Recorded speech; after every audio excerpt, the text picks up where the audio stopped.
Durga jewellers లో gratitude sale flat 50% of on value added offer అన్ని branches కి వర్తిస్తుంది.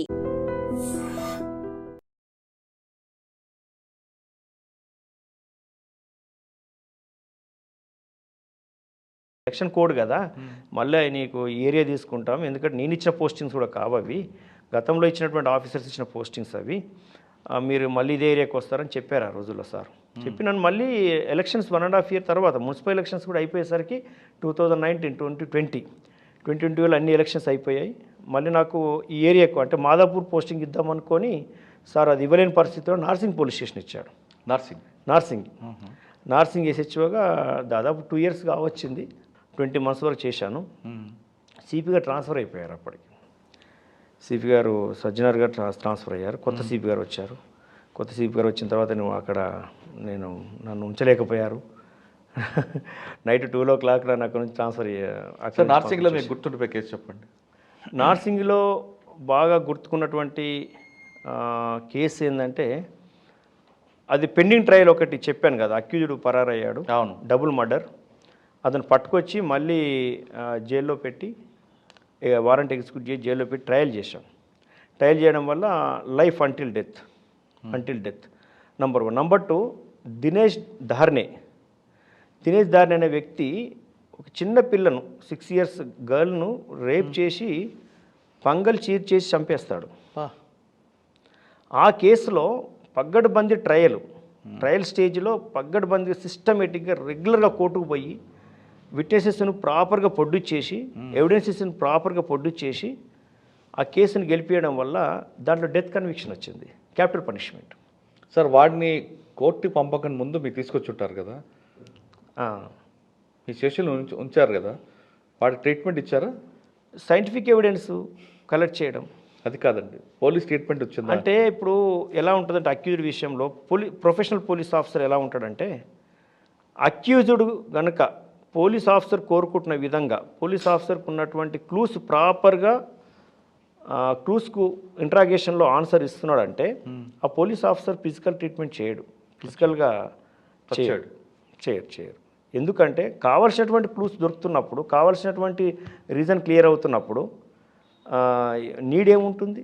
కానీ ఒక చిన్న పిల్లని అలా చేయడం అనేది ఒక మనిషి ఎవరికైనా అంటే మీలాంటి వారికి ఇంకా కసి ఉంటుంది కదండి. అంటే కొంత డౌట్స్ క్లియర్ కానప్పుడు ఇంట్రాగేషన్ అనేది ఉంటుంది, ఫిజికల్ ఇంట్రాగేషన్ అనేది ఉంటుంది, జరుగుతుంది. అంటే మనం కొన్ని ఓపెన్గా చెప్పలేము, అవునండి. ఇంట్రాగేషన్ లేకుండా కొన్ని డౌట్స్ క్లియర్ కావు, పోలీస్ ఆఫీసర్కి ఉన్న డౌట్స్ క్లియర్ కావు, చెప్పాలనుకోరు కూడా. అవును, చాలా ప్రొఫెషనల్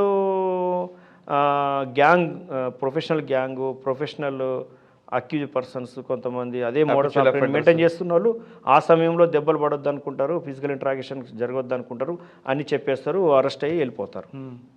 అట్లా డిఫరెంట్ ఉంటారు. మరి కొంతమంది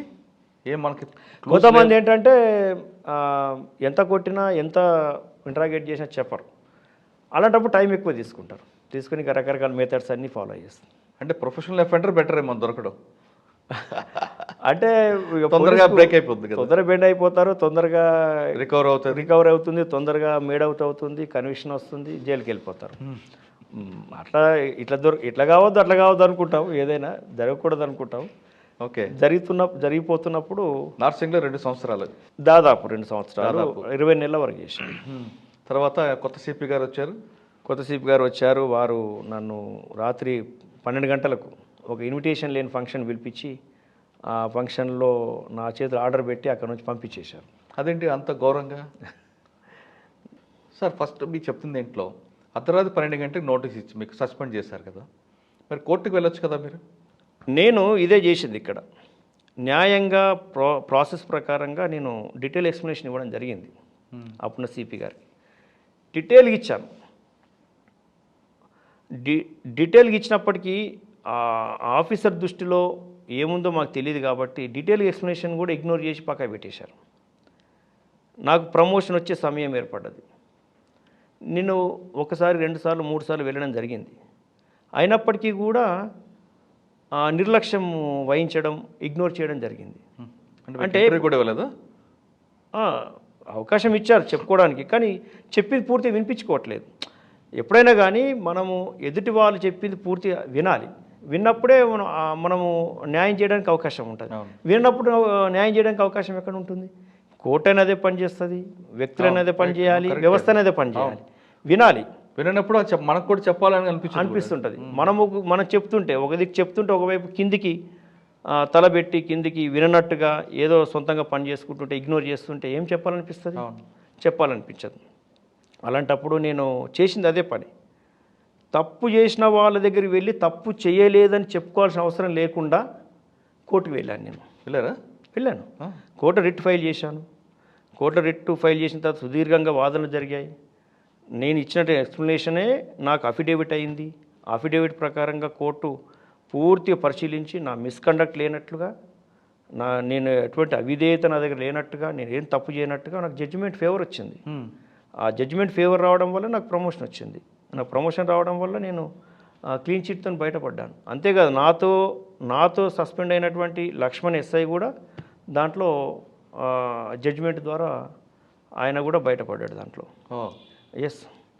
అంటే ఇక్కడ ఏంటంటే వ్యవస్థలో మనము ప్రభుత్వం సెలెక్ట్ చేసి మనకు బాధ్యతలు అప్పగించింది అంటే మనము ఖచ్చితంగా ప్రమాణం చేస్తాం. ప్రమాణం చేసినట్టుగా ఖచ్చితంగా ఉండాలండి. అప్పుడు వ్యవస్థ ఏమనుకుంటుంది, మనం అత్యంత విశ్వాసపాత్రులుగా నమ్ముతుంటుంది వ్యవస్థ. కానీ వ్యవస్థ ఒక తీరు మనం నమ్మి స్థానంలో పెట్టినప్పుడు, మన మీద ఉన్నటువంటి బాధ్యతలు అలా ఉన్నప్పుడు మన పనితనంలో ఇంకో తీరు ఉండకూడదు. వ్యవస్థ ఎట్లా తయారైపోయిందంటే దొంగలే నమ్ముతున్నారు, చెడ్డవాళ్లకు చెడ్డవాడు ఇష్టపడుతున్నాడు.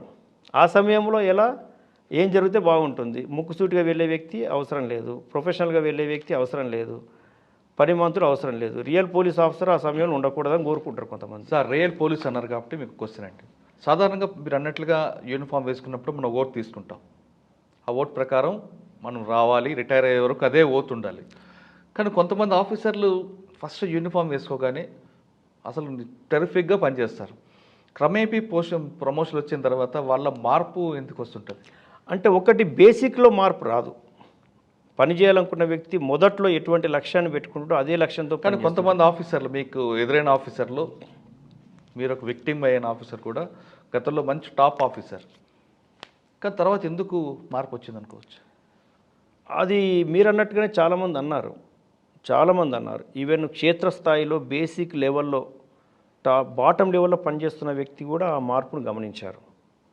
ఎందుకు అలా అయ్యారని. అలా అవ్వకూడదు, దురదృష్టం. అటు అవ్వడం దురదృష్టం. అత్యంత విశ్వాసపాత్రులు అటు అవ్వడం దురదృష్టం, వ్యవస్థకు దురదృష్టం. సొంత లక్ష్యాలు, సొంత ఎజెండా పెట్టుకొని చేయడం అన్నమాట. సొంత ఎజెండా పెట్టుకొని చేయడం. అది ఫైనల్గా మీరు డిఎస్పీ రైట్. సార్, మీరు మంచి కన్విషన్ తీసుకొచ్చారు. ఏదో మధ్యలో ఒక దెబ్బ పడింది, అది మంచో చెడో జరిగింది మీకు.